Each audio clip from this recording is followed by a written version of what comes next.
반갑습니다. 삼육중학교 3학년 친구 여러분. 이번 시간에는 저번 시간에 동학농민운동하고 연결해서 가보 의미개혁을 공부하도록 하겠습니다. 오늘 내용은 되게 중요해요. 동학농민운동은 민중들의 개혁운동이었다고 여러분이 이해하시면 되고요. 오늘은 정부 주도의 개혁운동이라고 생각하시면 됩니다. 자, 우선 첫 번째 가보개혁 공부하도록 하겠는데요. 여기 보면은 전주화역 기억나십니까? 우리 동학농민운동에서 그쵸? 전주화역을 통해서 정부와 동학농민군이 화해를 해서 이제 우리 사이좋게 지내자, 니네 요구하는 게 뭐냐, 이런 식으로 서로 대화가 오고 갔어요. 그때 정부는 교정청이라는 것을 설치를 해서 동학농민운동군들의 요구사항을 적극적으로 좀 받아들이고, 또 정부가 주체적으로 자주적으로 개혁을 하려고 했어요. 근데 우리 동학농민운동 과정에서 누가 들어오죠?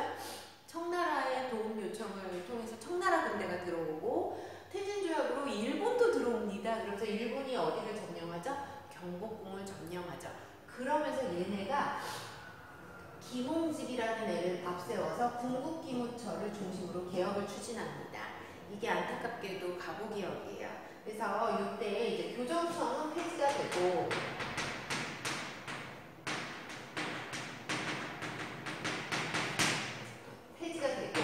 그 다음에 김홍집을 중심으로 한 궁극기무처를 설치를 해서 여기를 이제 가보개혁을 시행을 하죠. 요 과정은 지금 청해전쟁이 지금 일어나는 과정이에요. 아직 청해전쟁의 승부는 나지 않고, 이제 일본군이 경복궁을 점령하는 과정에서 천일전쟁이 일어나죠. 천일전쟁이 일어나고, 이제 정부는 일본의 어떤 압박으로 궁극기무처를 설치하고 고정청을 폐지하고 이제 중심으로 개혁을 하죠. 자, 그래서 1차 가보개혁이 시행이 됩니다. 그래서 1차 가보개혁은 왕실과 정부를 분리하다, 국왕임을 약화시키다, 과거제를 없애다, 조세를 돈으로 낸다, 도량령을 통일한다, 신분제를 없앤다, 이런 식으로의 내용을 가지고 있습니다. 1차 가보개혁은. 그 다음에 청일전쟁에서 좀 일본이 이제 승리를 하게 되고 나서 다시 2차 가보개혁이 시행이 돼요. 이때는 좀 일본의 압박이 심했어요. 압박이 심했지만 어쨌든 홍범14조라는 내용을 반포를 하는데, 이 홍범14조가 거의 헌법입니다. 우리나라의 근대적인 헌법이에요. 근대적인 헌법이라고 볼 수 있어요. 이걸 반포를 하고 사법부가 독립하고 교육입국조서를 선언을 해서 근대적인 교육체계를 자리 잡게 하죠.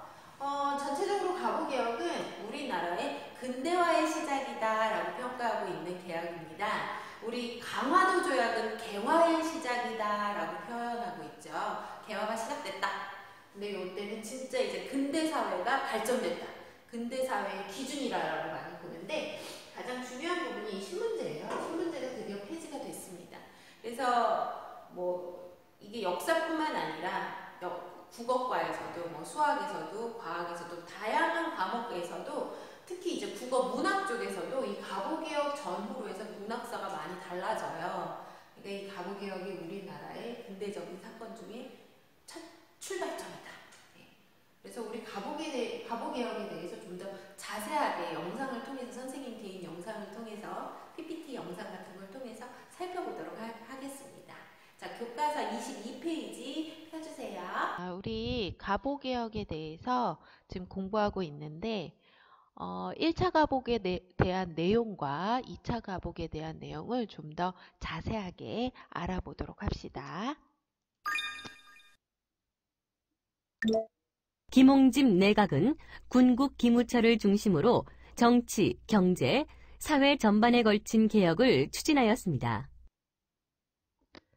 자, 1차 가보개혁은 흥선대원군을 우선 좀 앞세우긴 하는데, 실질적으로 좀 더 이 가보개혁, 1차 가보개혁의 주된 주인공 같은 인물은 김홍집입니다.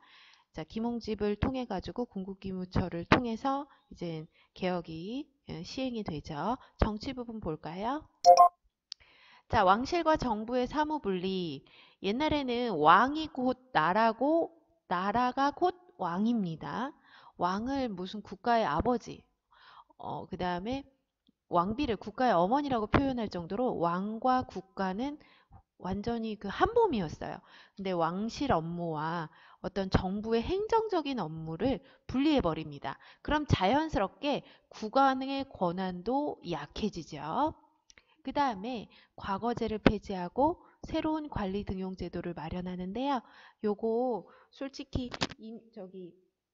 우리 동학농민운동에서도 좀 나오지 않았습니까?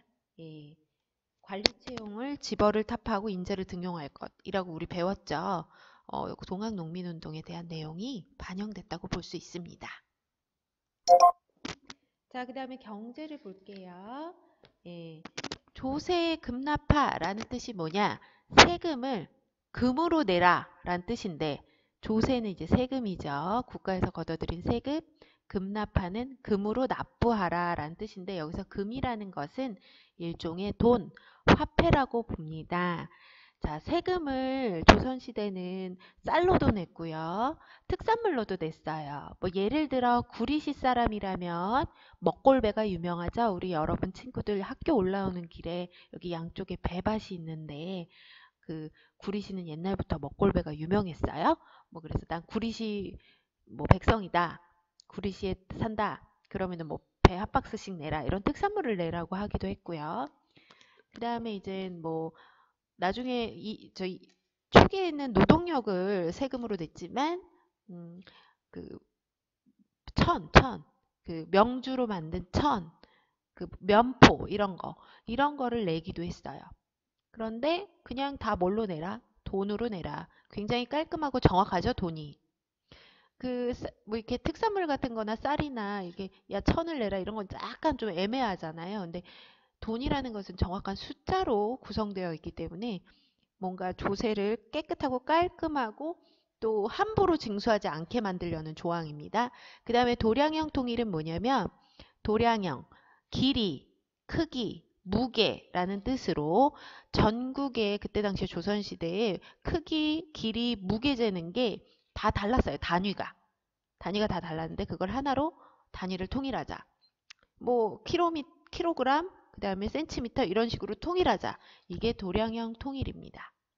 이렇게 통일해버리면 좀 국가가 좀 체계가 잡히고 틀이 잡혀서 뭔가 운영하기가 쉽죠. 예. 그리고 사회 부분 볼게요. 자, 신분제 폐지. 드디어 나왔어요. 이게 동학농민운동에서 뭐 노비문서를 태워라 이런 조항이 있었는데 신분제 폐지죠. 그 다음에 과부제가 허용. 이것도 어디서 봤어요, 우리? 그쵸. 동학농민운동에서 봤죠. 거기서도 나왔어요. 과부제가 허용. 그 다음에 고문 폐지. 예, 고문 폐지. 고문이라는 것은 여기서 이제 잘못한 사람들 조선시대 때는 왜 때렸잖아요. 지금은 있을 수 없는 일이죠. 때리기도 하고 되게 잔인한 그 고문이 많았습니다. 진짜 끓는 물에 사람을 죽이는 경우도 있었고요. 끓는 물을 붓는 경우도 있었고요. 뭐 많이들 봤을 거예요. 뜨거운 그 쇠붙이를 몸에다가 지지는 거. 그 다음에 무릎을 꿇게 하고 무릎 위에다가 계속 맷돌이나 큰 돌 같은 걸 올려놔요. 계속. 그럼 무릎이 완전 깨지고 고통스럽겠죠. 하여튼 좀 말하기도 너무 잔인한 그런 굉장히 심한 고문이 많았습니다. 뭐 곤장 맞는 건 여러분 많이 봤을 거고요. 자, 그런 고문들을 폐지합니다. 사회가 점점 뭔가 좀 발전돼 가는 느낌이 들죠. 자, 여기가 이제 1차 가보개혁에 대한 내용이고요. 2차 가보개혁 보도록 하겠습니다.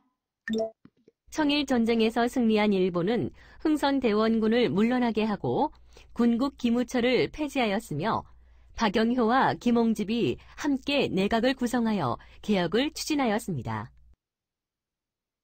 자, 여기 보면 이제 흥선대원군을 물러나게 했어요. 뭐 크게 흥선대원군이 한 일은 없는데 이제 2차 때는 이제 흥선대원군을 물러나게 하고 군국기무처도 폐지하고 이 박영효라는 사람을 세웁니다.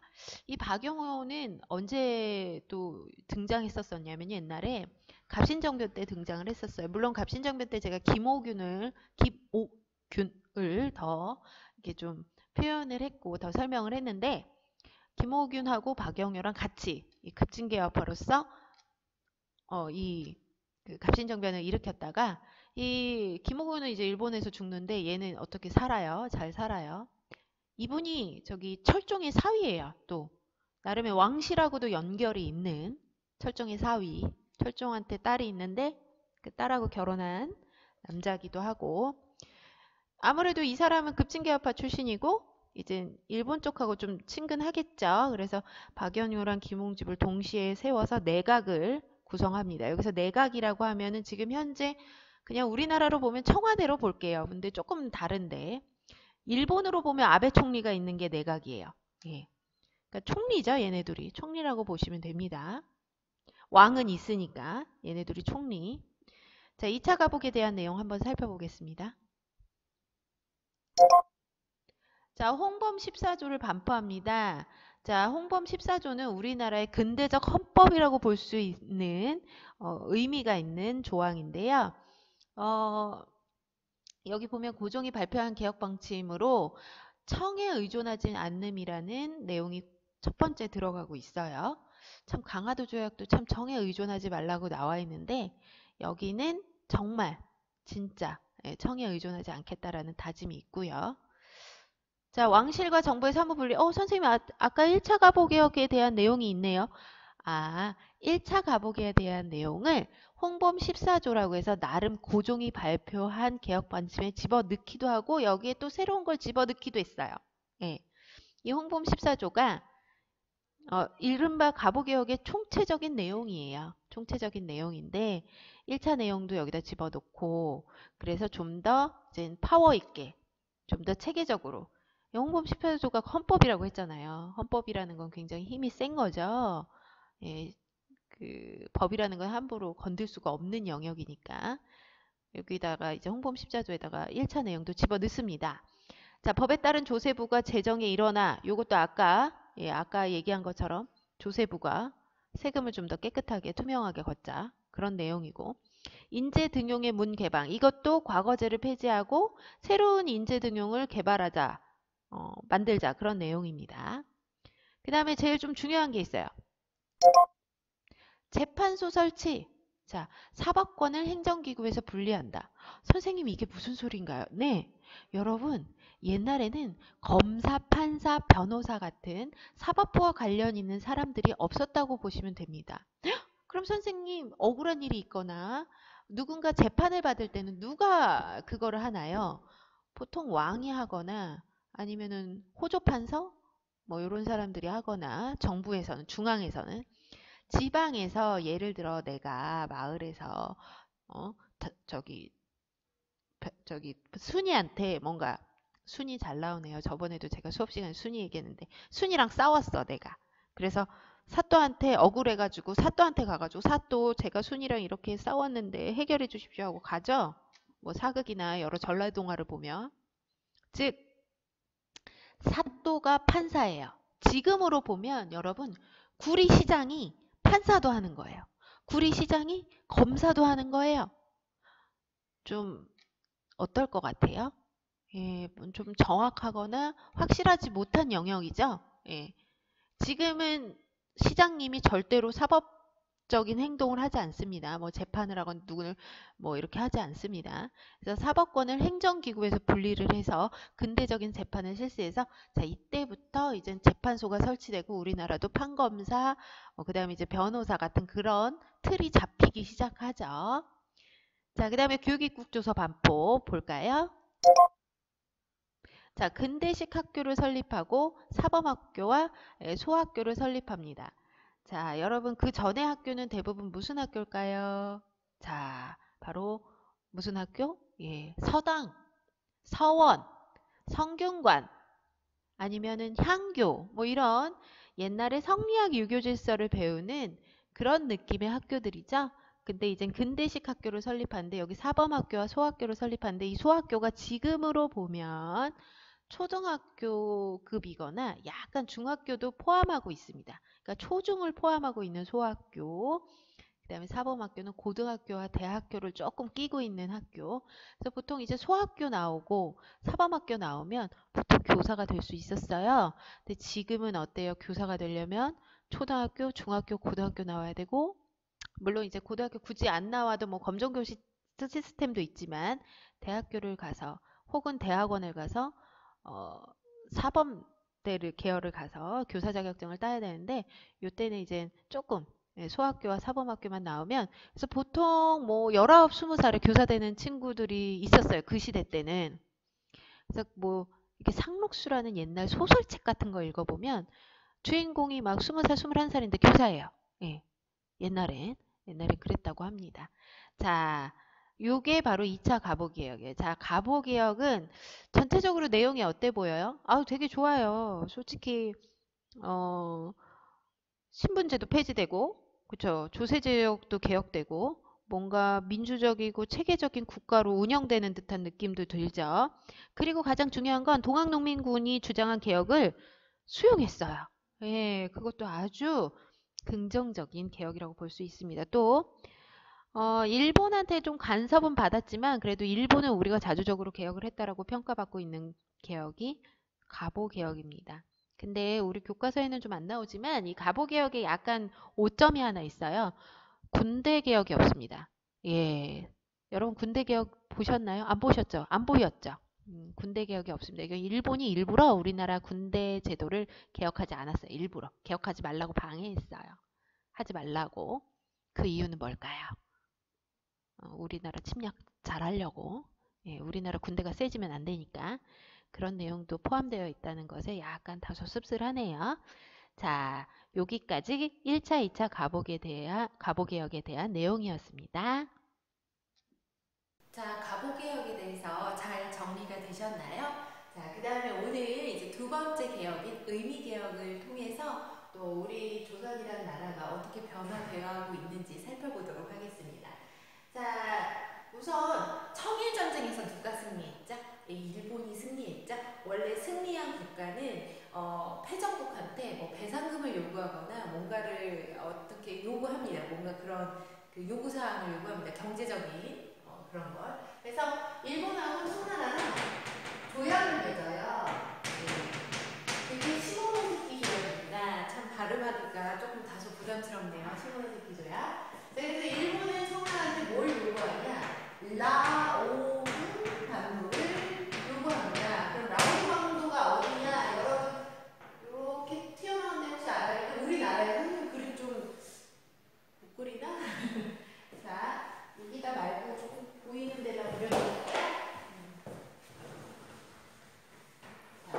이 라오우 반도가 어디냐면 우리나라 이렇게 있으면 이렇게 중국이 있죠?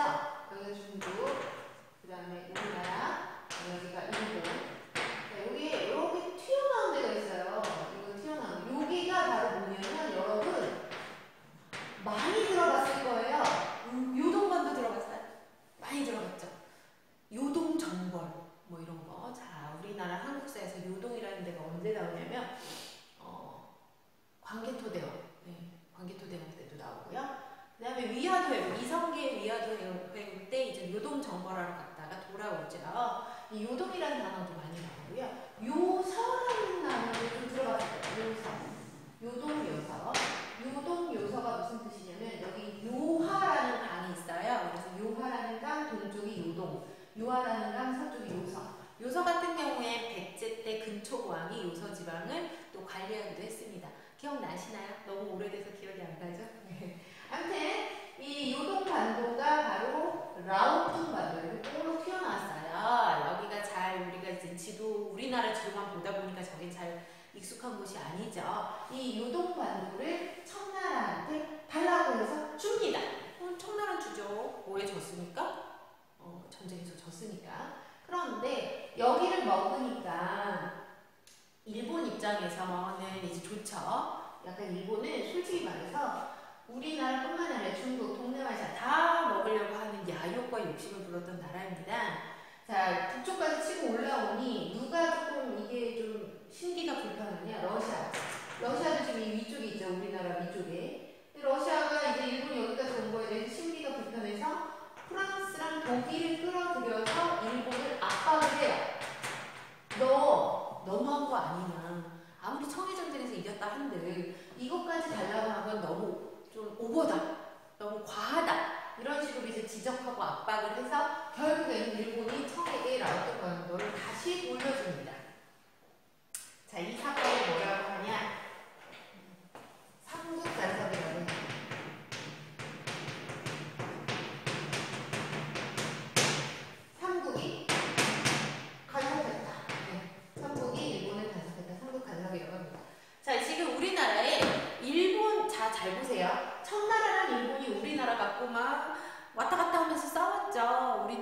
계속 경제적으로 침략, 정치적으로 침략을 했죠. 뭐 청나라 같은 경우에 이제 정치적으로 침략을 많이 했습니다. 갑신정변이나 아니면은 이모군란 갑신정변 통해서 일본 같은 경우 뭐 한성조약, 제벌포조약으로 경제적으로 침탈하고 강공력을 통해서 경제적으로 침탈한 거 여러분 많이 저번 시간에 배웠으니까 많이 이해하고 있으실 거예요. 그런데 이제 누가 또 등장해요? 러시아가 등장을 해요. 자, 일본 청나라 이후부터 청나라는 더 이상 앞으로 나오지 않습니다. 이제 앞으로 청나라가 우리나라를 조선을 뭐 먹는다, 조선을 지배한다, 조선한테 침략한다 이런 용어 나오지 않아요. 이제 청나라 이제 끝났어요. 청나라 끝나고 이제 일본이 청나라를 쳤으니까 일본 입장에서 이제 조선은 내 거야 이런 마음이었겠죠. 근데 누가 껴들어와요? 자, 러시아가 끼어들어옵니다. 근데 러시아가 처음에는 이제 자기 혼자 끼어들어오기가 좀 부담스러우니까 프랑스랑 독일을 좀 이렇게 설득을 해서 일본을 압박해서 일본이 청에게 다시 라오종반도를 돌려주게끔 만들어 놉니다. 이때부터 우리나라는 친러파와 친일파로 대립이 되기 시작하죠. 일본 쪽파, 러시아 쪽파 이런 식으로. 자, 그런데 이제 조선 정부는 누가 더 좋았어요? 친러파가 더 좋았어요. 일본이 좀 과하죠. 계속 지금 과한 행동을 하니까 솔직히 러시아를 좋아하기는 보다는 일본을 견제하기 위해서 친러파를 등용합니다. 친러파를 등용을 해요. 누구를 견제하기 위해? 일본을 견제하기 위해. 그런데 이거를 등용하는 과정에서 이 명성황후가 좀 영향력을 펼치기도 하고 여러분 그 고종이 정치를 하는 과정에서 명성황후가 옆에서 많이 조력을 해주고 도와주고 같이 하기도 해요. 그래서 일본인 입장에서는 이건 명성황후가 친러파를 등용한 거다. 명성황후를 죽이자 해서 명성황후를 죽이는 무슨 사건? 의미사변을 시행합니다. 아주 유명하고 가슴 아픈 사건이죠. 예. 그러니까 이 명성황후만 죽이면 친러파가 정부에서 제거된다고 생각을 했고요. 그로 인해서 이 조선은 바로 자기네들의 먹잇감이라고 생각을 했기 때문에 명성황후를 시해하는 의미사변을 일으킵니다. 이 사건을 뭐라고 하죠? 바로 명성황후 시해.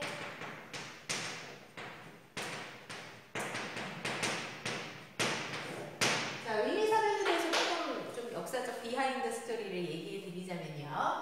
자, 일본 애들은 절대로 대놓고 명성황후를 죽이지 않고요. 몰래 밤에 급습해서 명성황후를 죽이는데 일본 군인이 와서 죽이지 않습니다. 왠지 의미사변, 왠지 일본 군인들이 총칼 들고 명성황후 죽였을 것 같죠? 아니에요. 누가 죽였냐면 일본의 조폭들, 일본 조폭을 야쿠자라고 하거든요. 즉 일본의 깡패들을 일본 정부가 고용을 해요. 그러니까 일본 정부가 자기네들 군대가 명성황후를 죽였다면 이거는 국제적으로 비난받고 조선과 일본의 공식적인 전쟁 절차를 밟을 수 있습니다. 그런데 이렇게 얘기하는 거죠. 일본은 어떻게 얘기하냐? 자기네들이 몰래 뒤에서 깡패를 고용해요. 그 깡패들한테 야, 니네 명성황후 죽여주면 내가 너네한테 그만큼 경제적인 권력을 줄게. 이런 식으로 해서 그 깡패들이 몰래 밤에 이제 명성황후가 자고 있는 그 궁궐로 쳐들어와서 명성황후를 시해하죠. 나중에 이 명성황후 시해하고 나서 이제 우리 정부가 너네 왜 우리 왕비를 죽였어? 라고 말을 했더니 일본이 뭐라고 했냐?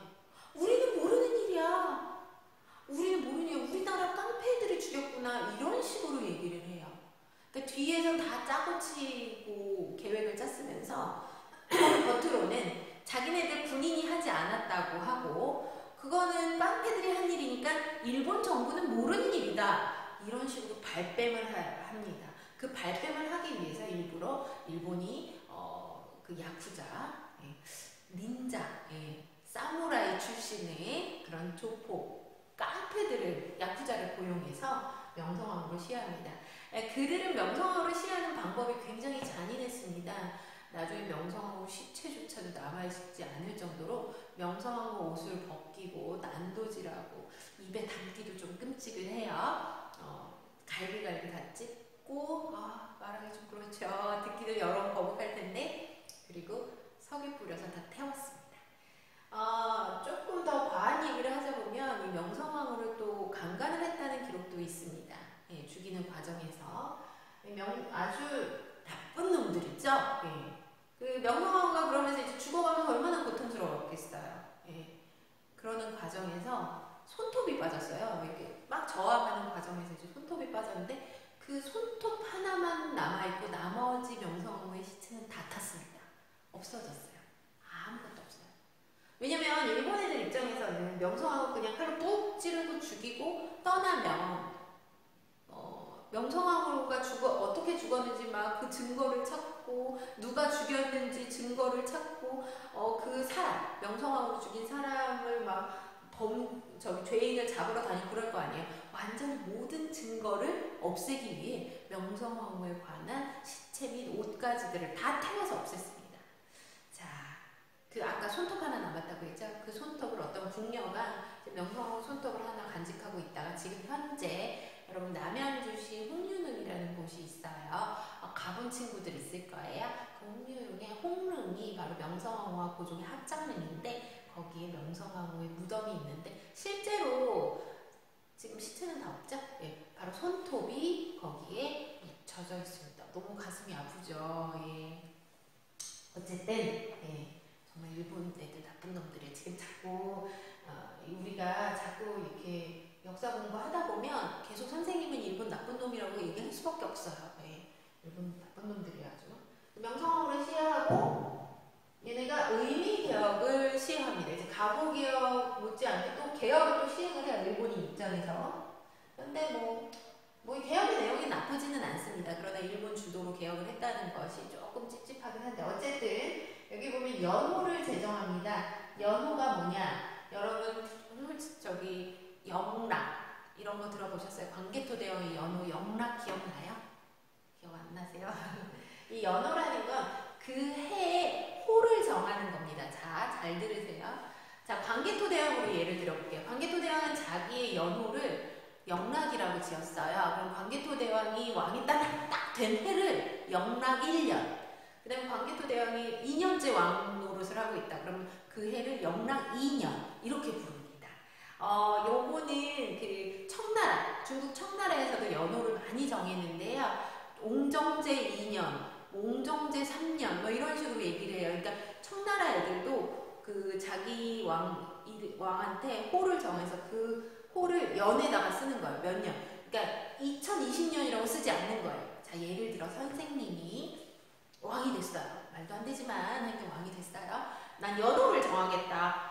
내 이름인 혜진이라는 이름을 가지고 연호를 정하겠다. 그럼 2020년이 혜진 1년이 되는 거예요. 자, 연호를 정했다는 건 왕권 강화, 국력 강화, 정부 힘 강화이기는 해서 나름 자주적인 힘을 세웠다라고 볼 수 있습니다. 연호 제정. 그 다음에 태양력을 사용했다. 여러분 우리나라 원래 음력 사용했었는데 이때 이제 양력을 사용해서 지금 현재 우리가 쓰고 있는 양력이 이때부터 조금씩 시행되고 있긴 하다. 자, 그 다음에 종두법은 옛날에 천연두라는 어린애들 사이에서 이 전염병이 있었습니다. 그 천연두라는 전염병을 막기 위한 예방접종이 종두법이에요. 이걸 통해서 참 많은 사람들이 안 죽었어요. 우리 옛날에는 정말 사람들이 태어나면 바로 죽는 경우가 많았거든요. 그러니까 옛날에는 막 애가 많이 태어났지만 또 애가 많이 죽었어요. 그래서 옛날에는 인구가 많지 않았습니다. 이때가 인구가 한 남북한 합쳐서 그때는 다 남북한이 합쳐있으니까 1000만에서 2000만 사이일 거예요. 지금은 남북한 합치면 8천만 명인데 이때는 1000만에서 2000만 사이. 아마 이 종두법 시행으로 많은 사람들이 건강하게 삶을 되찾게 돼서 이제 인구가 많이 증가하는 그리고 건강한 삶을 찾게 되는 원인이 되었고요. 그다음에 제일 중요한 게 단발령이에요. 단발령 뭐냐? 머리를 잘라라. 머리 욕이 아니라 머리카락. 자, 우리 조선시대에는 막 상투 들고 여자들은 긴 머리로 쪽지고 그랬죠. 예. 근데 그 머리를 뭐 해라? 잘라라. 단발령을 시행합니다. 이 단발령은 솔직히 좋은 거긴 해요. 예. 옛날 사람들은 여러분 그 긴 머리를 안 자르고 머리도 자주 감았을까요? 머리도 자주 안 감죠. 옛날 사람들 잘 씻지도 않고. 그럼 머릿속이 어떻게 될까요? 예, 막 벌레가 생겨요. 옛날에는 이라고 해서 이라는 벌레가 있어서 막 찬빗으로 이렇게, 선생님도 옛날 사람인가요? 찬빗으로 이렇게 빗어서 막 머릿속에 막 그런 그 벌레들이 있었어요. 너무 더럽죠? 머릿속에 벌레가 산다는 것 자체가 끔찍하지 않습니까?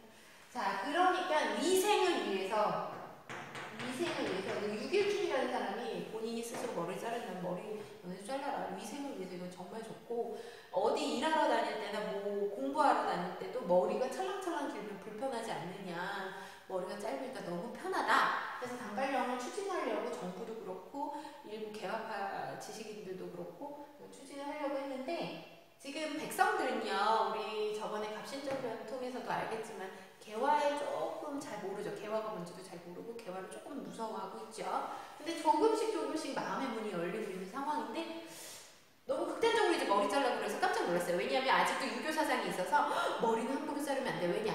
이거는 부모님이 주신 거니까 신체발부 수지부모 부모님이 주신 거니까 머리는 자르지 말아야 된다. 근데 신기하게 손톱은 안 자르네요. 손톱은 자르고 손톱은 자르고 머리는 안 잘랐다. 조금 아이러니하지만 어쨌든 그런 유교 성향 사상에서 머리를 자른다는 건 진짜 불효를 하는 짓이라고 생각을 했기 때문에 단발령 때문에 화가 나서 뭐가 일어나냐? 의견이 일어납니다. 근데 이게 단발령뿐만 아니라 일본 애들이 명성으로 시위했다는 것 때문에도 좀 백성들이 많이 분노가 심했어요. 분노가 심했는데 거기에 단발령까지 기름을 부은 거죠. 단발령에. 그러니까 요 명성 시위 때문에 화가 나서 불씨가 올라섰는데 거기에 단발령으로 기름을 부은 거죠. 그래서 의미년에 뭐가 일어났다? 의병이 일어났다. 여러분 그 의병이라는 뜻이 뭡니까? 네. 자기가 군인도 아닌데 국가의 의로운 일, 국가를 구하기 위해서 의병을 일으킨다고 하는 거죠. 우리 작년에 조선사 시대 조선 공부했을 때 그거 배웠을 거예요. 곽재우가 임진왜란 때 의병 역할을 했던 거 그쵸? 배웠죠? 네. 그런 걸 의병이라고 해요. 의병이 일어났고 그 다음에 고종은 명성황후의 부인 남편은 고종 남편은 안 죽었어요. 고종은 안 죽였어요. 고종은 어디로 도망가냐면 아가 파천 자 아가 아라사라는 뜻이고요. 아라사 관은 외교관 파천은 도망가 그래서 아라사가 뭐냐면 러시아예요. 우리 옛날에 러시아를 아라사라고 했어요. 아라사 외교관에 도망갔어요. 파천 누가? 고종이 러시아 공사관으로 도피했죠. 이게 아가 파천입니다. 자, 의미사변으로 의미개혁이 일어났고 일본은 의미개혁을 일으켜서 우리를 이렇게 개혁을 해놨고 그 다음에 우리는 스스로 이제 우리나라 백성들 의미의병이 일어나죠. 여러분 저번 시간에 이제 동학 배웠잖아요. 이 동학의 남은 무리들이 의병활동을 적극적으로 또 같이 참여를 합니다.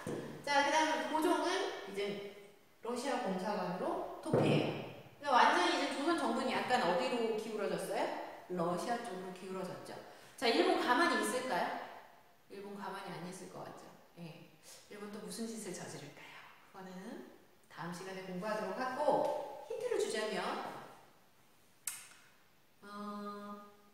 청일전쟁으로 일본이 청나라를 뭐 했어요? 내쳤죠? 그러면 일본은 또 누구랑 싸워야 될까요? 누구랑 싸우겠죠? 그래서 이 아간파천으로 완전히 약간 러시아 쪽의 성향이 된 우리나라 정부를 다시 끄집어내기 위해서 일본은 다시 또 전쟁을 일으키는 또 그런 만행을 저지릅니다. 그러면서 점점 우리나라를 야곱야곱 지배하려는 야욕을 더 드러내고 보이죠. 자, 오늘 이번 시간에는 우리 저기 가보기역 정리했고 의미개혁 정리했는데 이 개혁의 내용을 여러분 좀 머릿속에 잘 이해해 주시고요.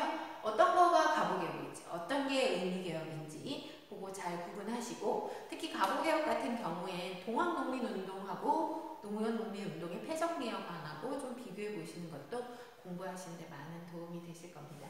자, 오늘요 그 교과서방 역사여행이 그 영상 하나 꼭 봐주세요. 한 통의 전화라는 영상인데 선생님 영상만 봐도 돼요. 솔직히 선생님 수업만 봐도 되는데 그 교과서방 역사여행도 재밌는 영상들이 많죠.